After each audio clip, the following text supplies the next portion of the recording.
역대하 16장.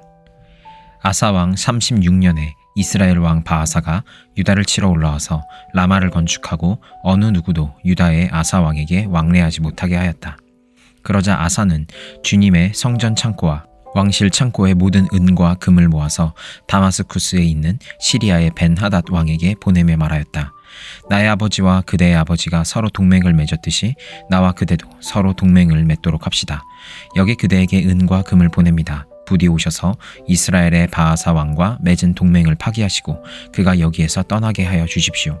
벤하닷은 아사 왕의 청을 받아들여 자기의 군 사령관들을 보내서 이온과 단과 아벨마임과 납달리의 양곡 저장 성읍을 치게 하였다. 바아사가 이 소문을 듣고는 라마 건축을 멈추고 그 공사를 포기하였다. 그러자 아사 왕은 온 유다 백성을 불러서 바아사가 라마를 건축할 때에 쓰던 돌과 목재를 가져오게 하였다. 아사 왕은 이것으로 게바와 미스바를 보수하였다.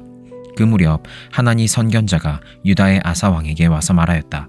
임금님께서 시리아의 왕을 의지하시고 주 임금님의 하나님을 의지하지 않으셨으므로 이제 시리아 왕의 군대는 임금님의 손에서 벗어나 버렸습니다. 에티오피아 군과 리비아 군이 강한 군대가 아니었습니까? 병거도 군마도 헤아릴 수 없이 많지 않았습니까?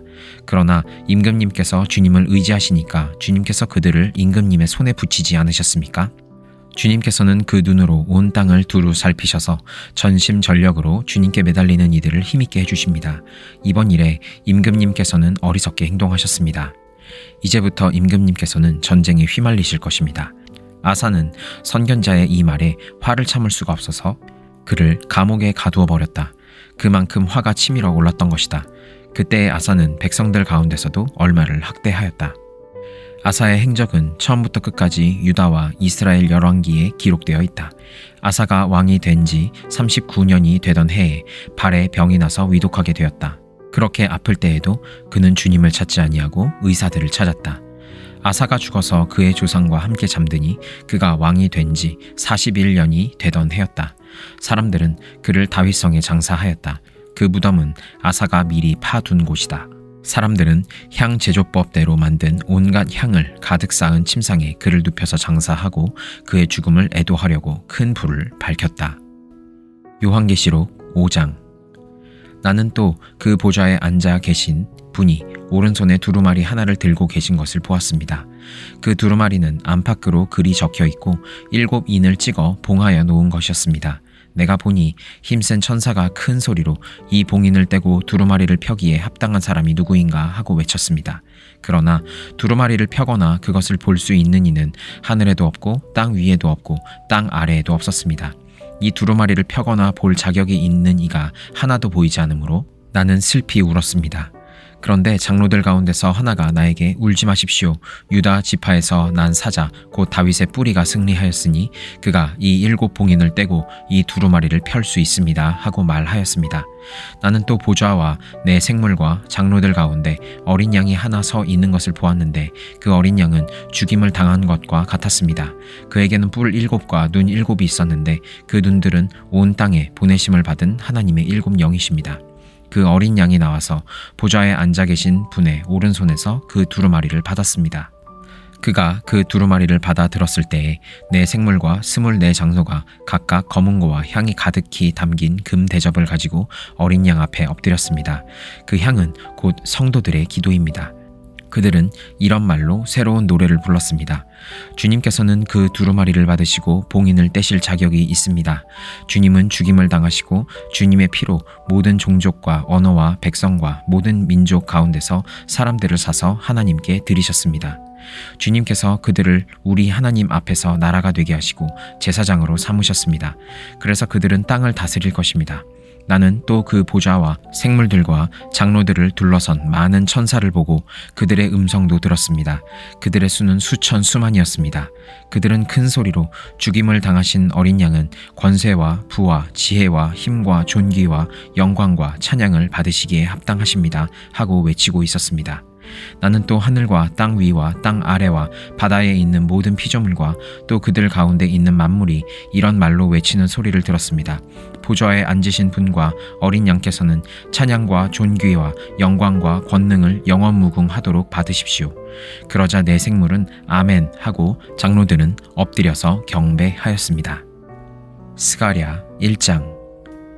다리우스 왕 2년 8째 달에 주님께서 이또의 손자이며 베레게아의 아들인 스가랴 예언자에게 말씀하셨다. 나 주가 너희 조상들에게는 큰 화를 내었다.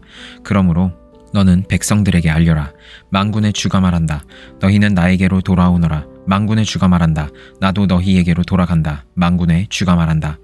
너희는 너희 조상을 본받지 말아라. 일찍이 예언자들이 만군의 주님께서 말씀하신다고 하면서 너희의 조상에게 악한 길과 악한 행동을 모두 버리고 어서 돌이키라고 외쳤다. 그러나 너희 조상은 나의 말을 듣지 않았다. 나의 말에 귀도 기울이지 않았다. 나 주의 말이다. 너희의 조상, 그들은 지금 어디에 있느냐? 그때의 예언자들, 그들이 아직 살아있느냐? 내가 나의 종 예언자들을 시켜서 너희 조상에게 명한 나의 말과 규례를 그들이 듣지 않더니 마침내 형벌을 받지 않았느냐? 그제서야 그들이 돌아와서 고백하기를 만군의 주님께서는 우리가 살아온 것과 우리가 행동한 것을 보시고서 결심하신 대로 우리가 마땅히 받아야 할 벌을 내리셨다고 하였다. 다리우스 왕 2년 11째 달에 곧 스밧월 29날에 주님께서 이또의 손자이며 베레게아의 아들 스가랴 예언자에게 말씀하셨다. 지난밤에 내가 환상을 보니 붉은 말을 탄 사람 하나가 골짜기에 있는 화석류 나무 사이에 서 있고 그 사람 뒤에는 붉은 말들과 밤색 말들과 흰 말들이 서 있었다. 그래서 내가 물었다. 천사님, 이 말들은 무엇입니까? 내가 말하는 천사가 대답하였다. 이 말들이 무엇을 하는지 내가 너에게 보여주겠다. 그때에 화석류 나무 사이에 서 있는 그 사람이 말하였다. 이 말들은 주님께서 온 땅을 두루 다니면서 땅을 살펴보라고 보내신 말들이다. 그리고 말에 탄 사람들이 화석류 나무 사이에 서 있는 주님의 천사에게 직접 보고하였다. 우리가 이 땅을 두루 다니면서 살펴보니 온 땅이 조용하고 평안하였습니다. 주님의 천사가 주님께 아뢰었다. 만군의 주님, 언제까지 예루살렘과 유다의 성읍들을 불쌍히 여기지 않으시렵니까? 주님께서 그들에게 진노하신 지 벌써 70년이나 되었습니다. 주님께서는 내게 말하는 천사를 좋은 말로 위로하셨다. 내게 말하는 천사가 내게 일러주었다. 너는 외쳐라. 만군의 주님께서 이렇게 말씀하신다.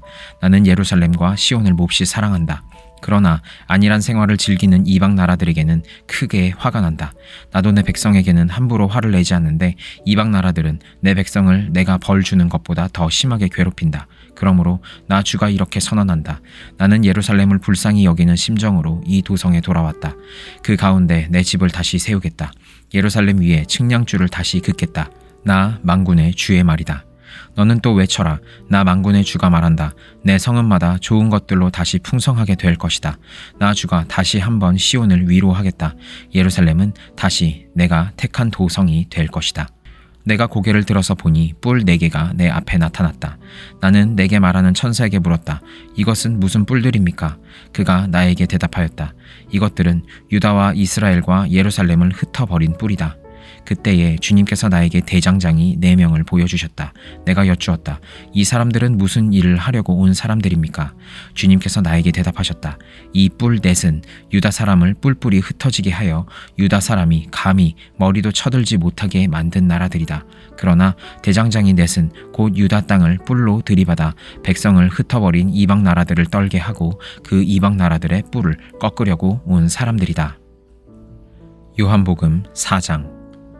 요한보다 예수께서 더 많은 사람을 제자로 삼고 세례를 주신다는 소문이 바리새파 사람들의 귀에 들어간 것을 예수께서 하셨다. 사실은 예수께서 직접 세례를 주신 것이 아니라 그 제자들이 준 것이다. 예수께서는 유대를 떠나 다시 갈릴리로 가셨다. 그렇게 하려면 사마리아를 거쳐서 가실 수밖에 없었다. 예수께서 사마리아에 있는 수가라는 마을에 이르셨다. 이 마을은 야곱이 아들 요셉에게 준 땅에서 가까운 곳이며 야곱의 우물이 거기에 있었다. 예수께서 길을 가시다가 피로하셔서 우물가에 앉으셨다. 때는 오정쯤이었다. 한 사마리아 여자가 물을 기르러 나왔다. 예수께서 그 여자에게 마실 물을 좀 달라고 말씀하셨다. 제자들은 먹을 것을 사러 동네에 들어가서 그 자리에 없었다. 사마리아 여자가 예수께 말하였다. 선생님은 유대 사람인데 어떻게 사마리아 여자인 나에게 물을 달라고 하십니까? 유대 사람은 사마리아 사람과 상종하지 않기 때문이다. 예수께서 그 여자에게 대답하셨다. 내가 하나님의 선물을 알고 또 너에게 물을 달라는 사람이 누구인지를 알았더라면 도리어 내가 그에게 청하였을 것이고 그는 너에게 생수를 주었을 것이다. 여자가 말하였다. 선생님, 선생님에게는 두레박도 없고 이 우물은 깊은데 선생님은 어디에서 생수를 구하신다는 말씀입니까? 선생님이 우리 조상 야곱보다 더 위대하신 분이라는 말입니까? 그는 우리에게 이 우물을 주었고 그와 그 자녀들과 그 가축까지 다 이 우물에 물을 마셨습니다. 예수께서 말씀하셨다. 이 물을 마시는 사람은 다시 목마를 것이다. 그러나 내가 주는 물을 마시는 사람은 영원히 목마르지 아니할 것이다. 내가 주는 물은 그 사람 속에서 영생에 이르게 하는 샘물이 될 것이다. 그 여자가 말하였다. 선생님, 그 물을 나에게 주셔서 내가 목마르지도 않고 또 물을 기르러 여기까지 나오지도 않게 해 주십시오. 예수께서 그 여자에게 말씀하셨다. 가서 내 남편을 불러오너라. 그 여자가 대답하였다. 나에게는 남편이 없습니다. 예수께서 여자에게 말씀하셨다. 남편이 없다고 한 말이 옳다. 너에게는 남편이 5이나 있었고 지금 같이 살고 있는 남자도 내 남편이 아니니 바로 말하였다. 여자가 말하였다. 선생님, 내가 보니 선생님은 예언자이십니다.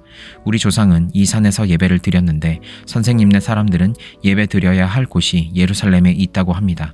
예수께서 말씀하셨다. 여자여, 내 말을 믿어라. 너희가 아버지께 이 산에서 예배를 드려야 한다거나 예루살렘에서 예배를 드려야 한다거나 하지 않을 때가 올 것이다. 너희는 너희가 알지 못하는 것을 예배하고 우리는 우리가 아는 분을 예배한다. 구원은 유대 사람들에게서 나기 때문이다. 참되게 예배를 드리는 사람들이 영과 진리로 아버지께 예배를 드릴 때가 온다. 지금이 바로 그때이다. 아버지께서는 이렇게 예배를 드리는 사람들을 찾으신다. 하나님은 영이시다. 그러므로 하나님께 예배를 드리는 사람은 영과 진리로 예배를 드려야 한다. 여자가 예수께 말했다. 나는 그리스도라고 하는 메시아가 오실 것을 압니다. 그가 오시면 우리에게 모든 것을 알려주실 것입니다. 예수께서 말씀하셨다.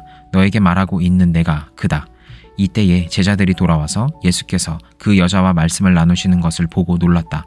그러나 예수께 웬일이십니까 하거나 어찌하여 이 여자와 말씀을 나누고 계십니까 하고 묻는 사람이 한 사람도 없었다. 그 여자는 물동이를 버려두고 동네로 들어가서 사람들에게 말하였다.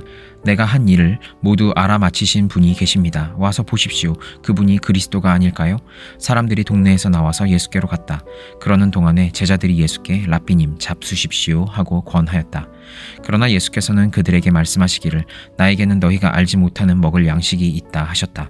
제자들은 누가 잡수실 것을 가져다 드렸을까 하고 서로 말하였다.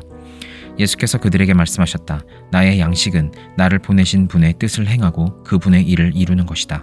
너희는 넉 달이 지나야 추수 때가 된다고 하지 않느냐? 그러나 나는 너희에게 말한다. 눈을 들어서 밭을 보아라. 이미 곡식이 있어서 거둘 때가 되었다. 추수하는 사람은 품삯을 받으며 영생에 이르는 열매를 거두어 드린다. 그리하면 씨를 뿌리는 사람과 추수하는 사람이 함께 기뻐할 것이다. 그러므로 한 사람은 심고 한 사람은 거둔다는 말이 옳다. 나는 너희를 보내서 너희가 수고하지 않은 것을 거두게 하였다.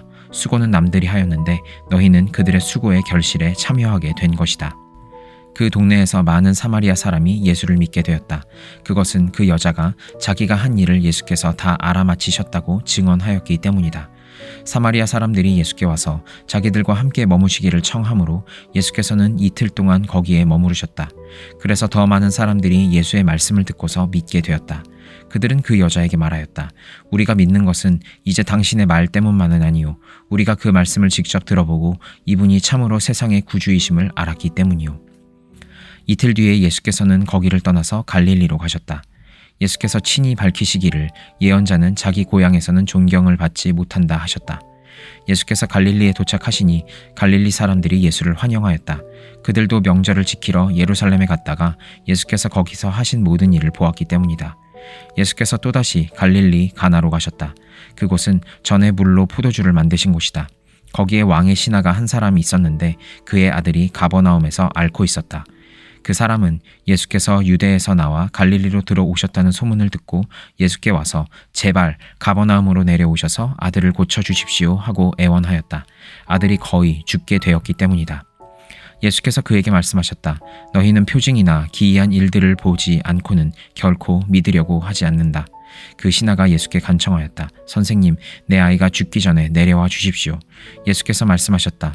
돌아가거라. 내 아들이 살 것이다. 그는 예수께 자기에게 하신 말씀을 믿고 떠나갔다. 그가 내려가는 도중에 종들이 마중 나와 그 아이가 살았다고 보고하였다.